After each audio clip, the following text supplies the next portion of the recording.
today I'm going to be making a video about Brexit and what Brexit means for black people in the UK. A key part of this video for me is not just focusing on black British people, but focusing on people that are of the black experience in the UK, because not everyone that is impacted by the state, by the policies, by the history of this country is from or born in the UK.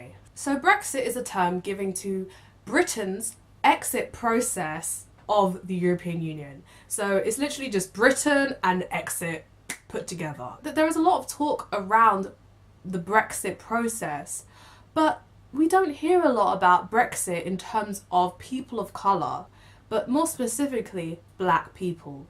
And one of the first things it means is an environment of increased hostility and fear, but also feeling invisible.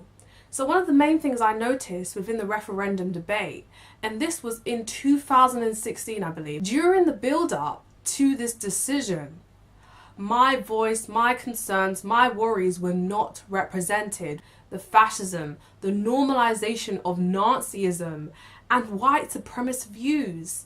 The BBC, whether you believe it was right or wrong, provides Nigel Farage a platform, which I believe is wrong. No, that is not acceptable. I understand we are in a democracy, even though when I look around, we're in a democracy? Are we actually in a democracy? I'm finding it very difficult when we can see that there is a two-tier system in the criminal justice system, and then when you look around you, there are double standards in the way that women are treated, in the way that black people are treated, in the way that refugees are treated, in the way that people in vulnerable work situations are treated, and the way that we normalise toxic behaviour in the workplace, the behaviour of the host culture, the way in which they are enriched. The racism is normalised, they're empowered, they're excited, and then we have this campaign around Free Tommy Robinson. This creates a hostile environment for black people to live in. We are scared, but then we don't feel like our concerns are being represented. But it's with people who are part of the Labour Party. It's all about what they can do for now. But a lot of us, particularly millennials, we are frustrated. We want change right now. And if I was to pick someone, I can relate more to Corbyn and his values. But at the end of the day, capitalism is a system where we are not meant to survive in. But if you want to make change, if you want to do something, I can understand why you would use the political system. But then part of me feels at odds with the political system, and I feel that it doesn't represent me. It doesn't care for my concerns, and which is one of the reasons why I'm making this video in the beginning. I also wanted to talk about the representation of the good immigrant during the Brexit debate. So this is another way I think that Brexit will impact us. It will create, I guess, an environment where we feel not acknowledged, unless we are exceptional, unless we are like Beyonce and we achieve, and we are like Chuka Umar or Sadiq Khan. And a lot of these politicians like Sajid Navid have this idea that if you contribute a lot, that defines your value as a person. But there are people who are not able to achieve as much as they would like due to the hostility, due to the violence that they face. Even just walking around in their community. Their communities do not feel like home because of the hostility that I mentioned in the previous point. So once again, I feel like Brexit will create this environment where we have no voice, where we need to push to be seen. As a black woman, I already feel invisible. This is not to ignore the role that colorism and ideas of what is conventionally attractive. I mean, I wear makeup, I'm wearing a wig, all of that. I'm a cis woman, I've been to university. There's certain things which I will not experience. But at the same time, as a working class black woman, I feel so isolated and I feel like with Brexit, it's that isolation, that alienation will only increase for a lot of us. Like, well, we need to find spaces where we can speak and have a voice and have a platform. We have to provide that for each other. Also wanted to emphasize the experience of Muslim people, black Muslims in this particular environment. As I mentioned in the first point, the hostility, but also the voices not mattering, right? We do not matter. But what can we do about that? And a lot of the representation we see of Muslims will be very limited. Or, you know, you have that stereotypical, the criminal Muslim, the terrorist Muslim, or what is that doing? How will Brexit impact representation? How will Brexit impact the opportunities that people have access to?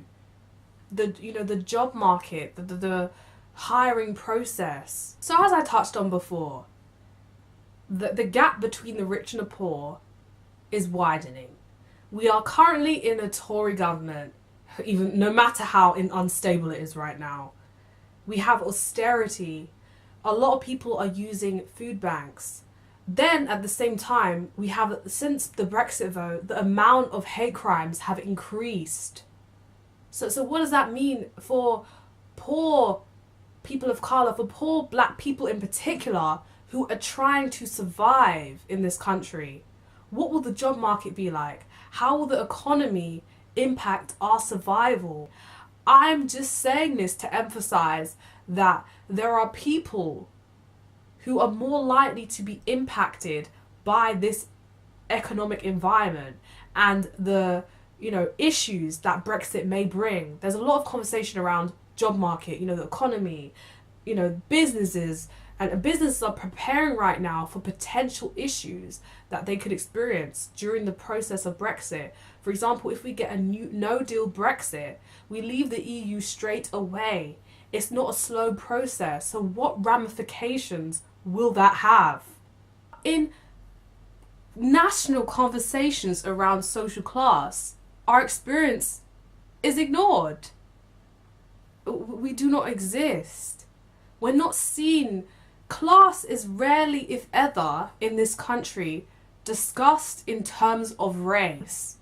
And then we have terms which are used like the white working class, as if white people are not meant to be poor. That is what is at the root of it for me. Everyone can be poor, but this focus on the white working class, and I 100% acknowledge that in the northern areas of the UK, with the deindustrialization from the Thatcher era, that had dramatic impact. It had a dramatic impact on working class communities, their access, their livelihood, their jobs, their career opportunities. A lot of people have to travel to London for opportunities, and I 100% acknowledge that. But we cannot ignore how conversations around class in this country completely ignore people of colour, completely ignore working class black people. So I just wanted to talk a little bit about that. And with Brexit, all of these Brexit negotiations, it's scary. And for black people, it's scary. The insecurity, the instability. And for poor black people in particular, I want to hear more of you speaking. I'm fed up of hearing these Russell groups, these sort of middle class people who went to Oxbridge speaking for the entire black experience in this country, because they cannot speak for the entire black experience. So I invite those that are watching this video to like, comment and subscribe. Let me know, how do you think that Brexit will impact black people? Or do you think that, regardless, our experience is our experience, and Brexit is not going to increase anything, it's not going to decrease anything? So just let me know what you think below. Is there anything I said that you disagreed with? So yeah, bye.